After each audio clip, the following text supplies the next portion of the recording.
Dear students, अभिषेक class में आपका स्वागत है। और कल हम चमोली ज़िला पढ़ रहे थे, वो बीच में आधा छोड़ दिया था क्योंकि बहुत लंबा चैप्टर मुझे लग रहा था वो, तो इस वजह से चमोली ज़िले को हम दोबारा से शुरू करेंगे जहाँ से छोड़ा था। और आपसे मैं एक चीज़ और कहना चाहूँगा कि आप चैनल को सब्सक्राइब करें और चैनल को ज़्यादा से ज़्यादा लोगों तक पहुँचाएँ, जिससे सब इसका लाभ उठा सकें और मेरा हौसला भी बना रहे, जिससे मैं आगे आपके लिए अच्छी अच्छी वीडियो ला सकूँ। ठीक है, चलिए आगे बढ़ते हैं चमोली जिले की तरफ। हमने जो लास्ट प्रश्न किया था, कौन सा केदार शीतकाल में पंद नहीं होता है, ये हमने शुरू किया था कल्पेश्वर, है ना। इसके बाद हम शुरू करते हैं पंच प्रयाग। पंच प्रयाग, अब देख लेते हैं पंच प्रयाग को। इसमें है पहला विष्णु प्रयाग,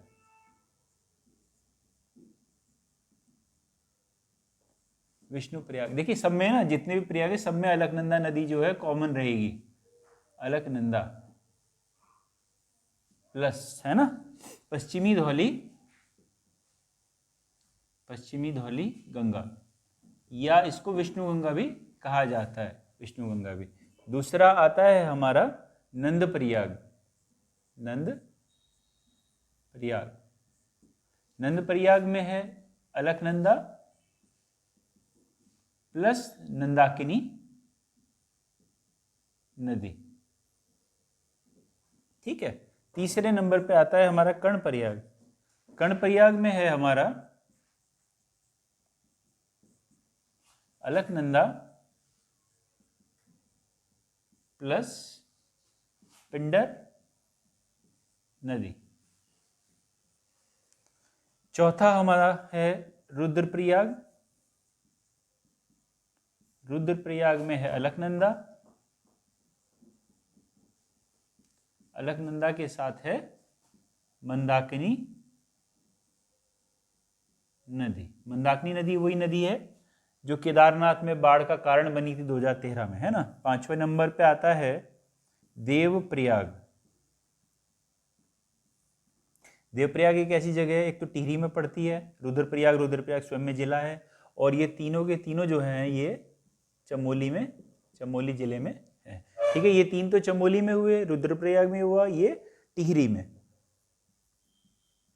ये टिहरी में हुआ। देवप्रयाग, देवप्रयाग में क्या है, अलकनंदा जो बहू के नाम से, और भागीरथी जिसे सास कहा जाता है, इनका मिलन है।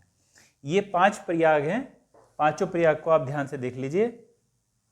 ठीक है, एक बार इसको स्क्रीनशॉट कर लीजिएगा, मैं इसको मिटा देता हूं। ठीक है,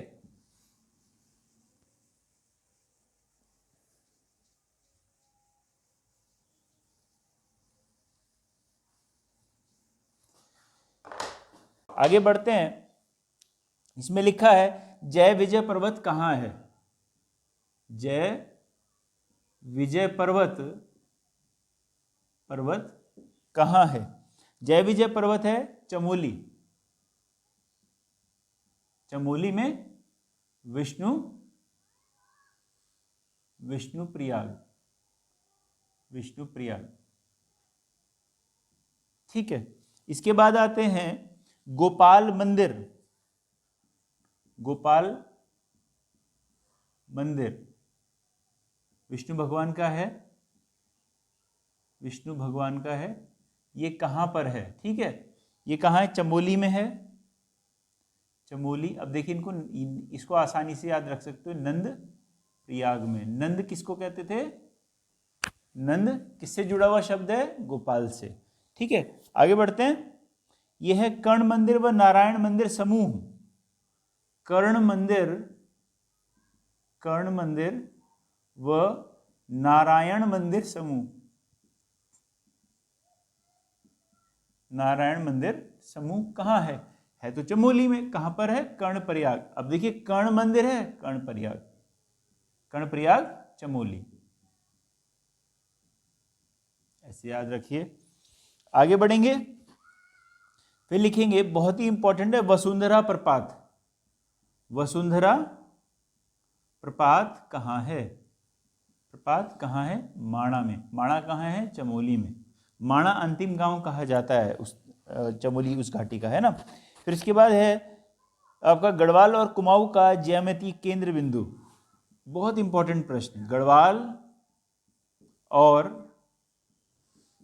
कुमाऊं का ज्यामितीय केंद्र बिंदु ये है गैरसैंण। गैरसैंण जिसको राजधानी बनाने की बात चलती रहती है, और अब हमारी ये शीतकालीन ग्रीष्मकालीन राजधानी भी है। ठीक है, इसके आगे बढ़ते हैं। हमारा हो गया यहाँ तक गैरसैंण चमोली। कौशिक समिति ने उत्तराखंड की राजधानी के लिए उपयुक्त किसे माना? कौशिक समिति के अनुसार उत्तराखंड की राजधानी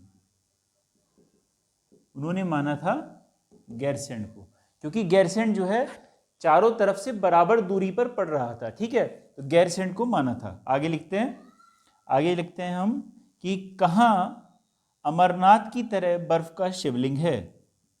कहाँ अमरनाथ की तरह बर्फ का शिवलिंग बनता है?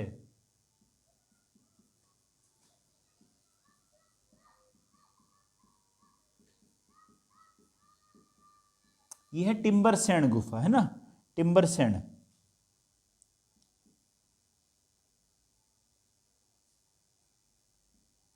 टिम्बरसैंण गुफा ये भी है चमोली में, ये देख लेंगे, इसको बहुत ही इंपॉर्टेंट है। जय विजय पर्वत चमोली में है, वसुंधरा प्रपात चमोली में, माणा में। ठीक है, ज्यामितीय केंद्र कौन सा है? कौशिक समिति, बहुत इंपॉर्टेंट प्रश्न है ये। कौशिक समिति ने किसके लिए सिफारिश की थी? इन्होंने गैरसैंण के लिए की थी। उसके बाद दीक्षित आयोग आया, दीक्षित आयोग ने देहरादून के लिए की। ठीक है ना, आगे बढ़ते हैं हम कि ग्वालदम कहाँ है? ग्वालदम कहाँ है? ग्वालदम है चमोली में। क्यों प्रसिद्ध है भैया? ये प्रसिद्ध है अपनी प्राकृतिक सुषमा के लिए। प्राकृतिक सुषमा के लिए, और यहाँ पे गढ़वाल और कुमाऊं का मिलन है, मतलब मिलन बिंदु भी है। तो गढ़वाल और कुमाऊं की जो संस्कृति है, कि संस्कृति का अनूठा मिलन है, देखने को मिलता है। अनूठा मिलन आपको देखने को यहाँ मिलेगा। अच्छा, बघाड़गढ़ी कहाँ पर है? बघाड़गढ़ी कहाँ पर है? जहाँ पे जो हिमालय है वो चेहरे के समान दिखाई देता है, एक बच्चे के चेहरे के समान। अलग अलग दिशाओं में अलग अलग चेहरा वो लगता है ना। हिमालय चेहरे के समान नजर आता है, हिमालय चेहरे की तरह दिखता है। ये भी है चमोली में, ध्यान रखेंगे। बघाड़गढ़ी हिमालय चेहरे की तरह दिखता है। जोशीमठ का प्राचीन काल में नाम? जोशीमठ का प्राचीन काल में नाम क्या था? योशी। आपको सबको पता ही होगा, योशी। आगे है अथारी। क्या है अथारी? अथारी क्या है? ग्वालदम के अथारी कहाँ पर है? सॉरी, क्या है नहीं, कहाँ है? ग्वालदम के पास, ग्वालदम के पास है। उसके बाद आगे बढ़ेंगे हम। ये है भगवान बद्रीनाथ का शीतकालीन प्रवास स्थल। बद्रीनाथ का शीतकालीन प्रवास स्थल, ये है नरसिंह मंदिर नरसिंह मंदिर, जोशी मठ। जोशी मठ, ये कुछ प्रश्न ऐसे हैं जो बार बार पूछे जाते हैं। जैसे आपसे पूछा था, इस बार पेपर में पूछा था कि भगवान महावीर स्वामी का कि शायद निधन कहाँ पे हुआ था, है ना, ये प्रश्न पूछा गया। तो ये पहले पूछा जा चुका है कि भगवान बुद्ध के बारे में, तो उनका जन्म, उनकी मृत्यु, ये सारी चीज़ें ये बहुत इंपॉर्टेंट है। इसी प्रकार से इनका शीतकालीन प्रवास स्थल इंपॉर्टेंट है, आप ध्यान रखिएगा, इसको देख लीजिए एक बार। कुछ टॉपिक ऐसे हैं जो घुमा घुमा करके पूछते जाते रहेंगे, बहुत आसान है और आप हमेशा कंफ्यूज होते रहेंगे उसमें। मैं तो अभी कह रहा हूँ कि जैन धर्म बौद्ध धर्म को अच्छी तरीके से पढ़ के जाइएगा अगले पेपर में। अच्छा, आगे बढ़ते हैं हम। फिर है पूर्णागिरि देवी पीठ। पूर्णागिरि देवी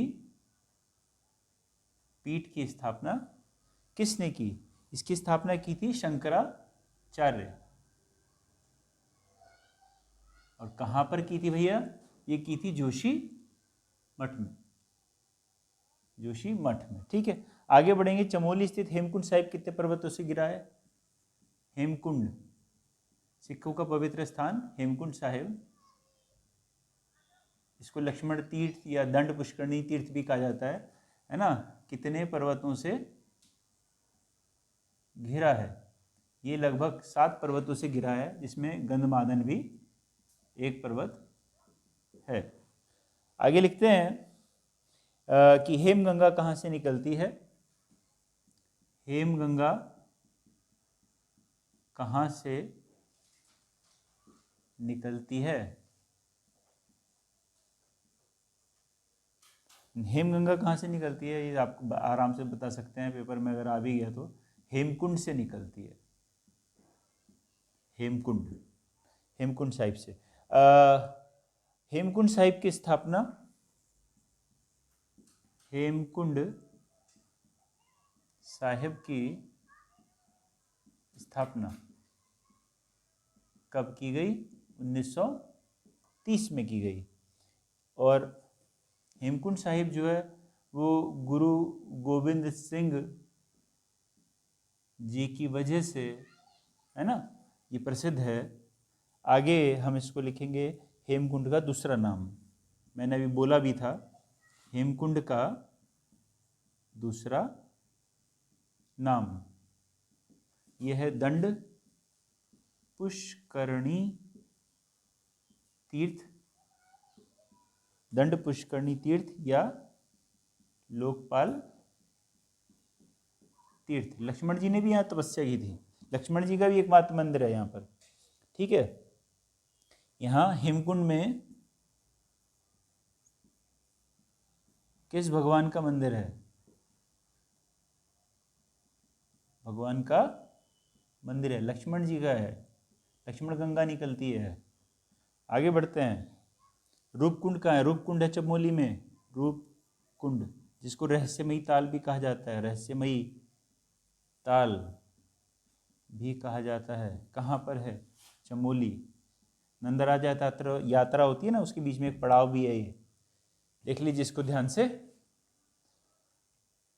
ठीक है, आगे बढ़ते हैं। जैसे वो रूपकुंड के बारे में आएगा और ज़्यादा बताएंगे, जैसे जैसे जो चीज़ें हमारे पास टॉपिक वाइज आती रहेंगी उसके बारे में हम और ज़्यादा डीप डिस्कशन करते रहेंगे। अब ये छोटे छोटे तौर पे आ रहा है तो उसको उसी तरह से मैं बताता जा रहा हूँ। ठीक है, रूपकुंड, रूपकुंड प्रणवानंद थे, प्रणवानंद ने कहा, प्रणवानंद के अनुसार, मतलब अनुसार जो रहस्यमयी हड्डियां हैं जो वहां से मिली, रहस्यमयी जो हड्डियां वहां से मिली, वो चित पावन ब्राह्मण, चित पावनी ब्राह्मणों की हैं। ठीक है ना। और दूसरी जगह पे लिखा हुआ है दूसरा कुछ, इसी किताब के अंदर, तो वो हम दोनों चीज़ों को लेकर के चलेंगे और पेपर में जिस भी हिसाब से आता है उसके हिसाब से करेंगे। टेंशन लेने वाली कोई बात नहीं है, बस आप आराम से रिवीजन करते जाइए। मैं आपको एक एक चीज़ बिल्कुल एकदम रटवाने का प्रयास कर रहा हूँ। आप एक एक वीडियो को 2-2 3-3 बार देखिए और आपको किताब टच करने की आवश्यकता ही नहीं है, क्योंकि मैंने बारीक से बारीक मैटर उठा रखा है। ठीक है, आगे बढ़ते हैं। फूलों की घाटी, मैंने फूलों की घाटी के बारे में आपको बता दिया है वैसे पिछली वीडियो में, लेकिन यहाँ पे आया है कि फूलों की घाटी कहाँ है। फूलों की घाटी है चमोली में, है ना, चमोली में है। 2005 में इसको यूनेस्को ने विश्व धरोहर की सूची में शामिल किया। किसने खोजा, वो कौन सी पुष्पावती नदी निकलती है, वो सारी चीज़ें मैंने आपको बता दी थी। इसी तरह से फूलों की घाटी की तरह की ही घाटी है एक चिनाब घाटी। वो चिनाब घाटी कहाँ पर है, वो भी है चमोली में। वहाँ भी 500 प्रकार के लगभग पुष्प पाए जाते हैं। आगे बढ़ते हैं। ओली रोपवे कब शुरू हुआ? ओली रोपवे कब शुरू हुआ? ये हुआ था 1993 में। ठीक है भैया, ध्यान रखेंगे 1993। कितनी लंबाई है इसकी? इसकी लंबाई है 4.15 किलोमीटर। ठीक, आगे लिखेंगे जो ओली में स्कीइंग जहाँ पे की जाती है, स्कीइंग, तो स्कीइंग जो एरिया है, स्कीइंग क्षेत्र ओली का क्षेत्रफल कितना है ना, कितने क्षेत्रफल के अंदर वो की जाती है? 6 × 2 किलोमीटर है। ठीक है, किलोमीटर। आगे लिखेंगे प्राचीन हनुमान जी का मंदिर, हनुमान मंदिर तथा अंजनी माता का मंदिर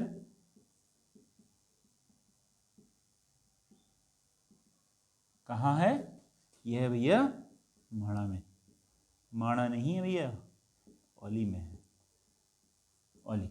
ठीक है, ये देख लीजिए, बहुत ही इंपॉर्टेंट। ये यूनेस्को की बात है ना, यूनेस्को, ये जो 2005 लिखा है, कहीं कंफ्यूज हो जाओ आप।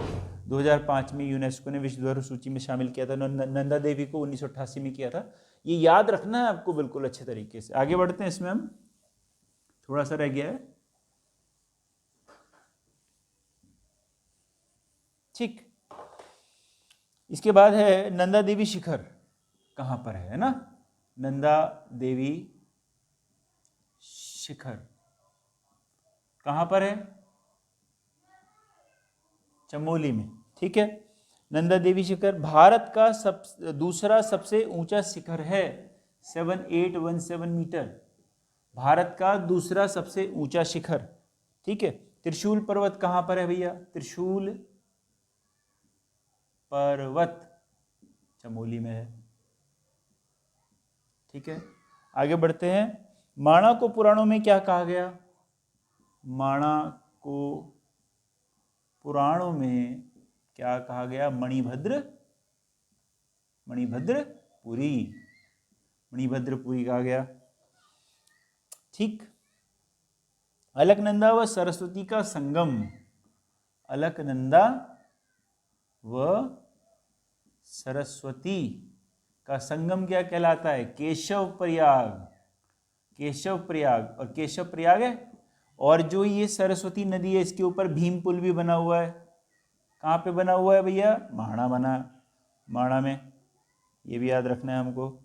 आगे बढ़ेंगे हम। बद्रीनाथ जी माता की मूर्ति, बद्रीनाथ जी की माता की मूर्ति कहाँ है? माणा। ठीक, आगे बढ़ते हैं। घंटाकर्ण मंदिर कहाँ है? घंटाकर्ण मंदिर कहाँ है? माणा। ठीक, वसुंधरा प्रपात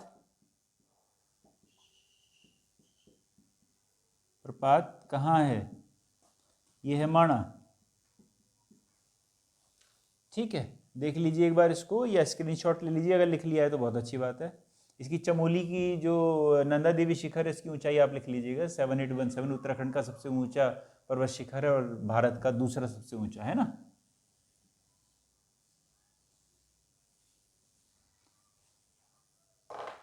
अच्छा, इसमें लिखा है पाषाण शिला पुल किस नदी पर है? वो ये वाला भीम पुल, मतलब पाषाण मतलब पत्थर, पाषाण शिला पुल किस नदी पर है? सरस्वती, सरस्वती नदी पर, बिल्कुल भूलना नहीं है इसको। कौन सा पर्वत मौसम के अनुसार अपनी मुद्रा बदलता है? ये बड़ी अच्छी बात है, यही मैं दिमाग में चल रहा था। कौन सा पर्वत मौसम के अनुसार, मौसम के अनुसार अपनी मुद्राएं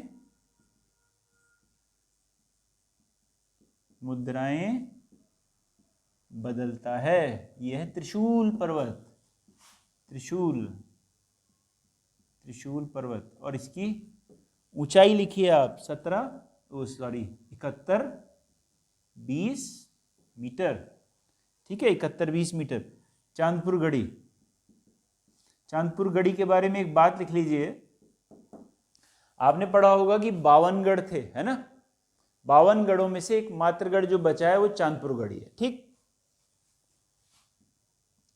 52 गढ़ों में से बचा हुआ एक मात्र गढ़।